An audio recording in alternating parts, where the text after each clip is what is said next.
क्रांतीची, देशात लाट आणली भगव्याची आणि मुहूर्तमेढ रवली स्वराज्याची. म्हणूनच म्हणतात जय भवानी जय शिवाजी. सन्माननीय व्यासपीठ, व्यासपीठावरील मान्यवर, वंदनीय गुरुजन वर्ग व येथे उपस्थित शिवभक्तांनो, सर्वांना माझा नमस्कार. आज मी येथे एका अशा महान व्यक्तीबद्दल बोलणार आहे ज्याचा मला तुम्हाला अभिमान नाही तर संपूर्ण देशाला अभिमान आहे. ते म्हणजे छत्रपती शिवाजी महाराज.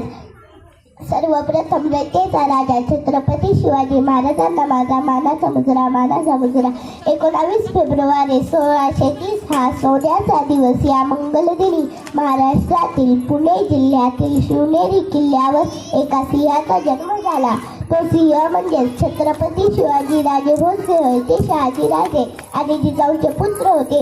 शिवराय लहानपणापासूनच अत्यंत हुशार व चालाख बुद्धीचे होते. माता जिजाऊंनी शिवरायांना उत्तम संस्कार व शिकवण दिली. तर वडील शहाजीराजांकडून त्यांना शौर्याचा वारसा मिळाला. माता जिजाऊंनी लहान वयातच शिवरायांच्या मनात स्वराज्य निर्माण करण्याचे स्वप्न रुजवले.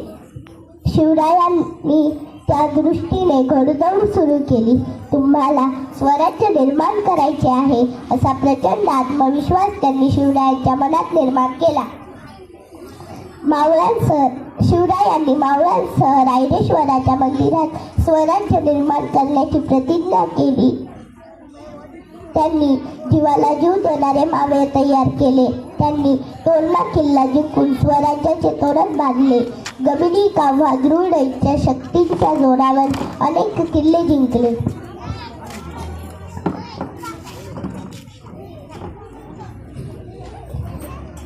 एवढं बोलून मी माझे 2 शब्द संपवते. जय हिंद.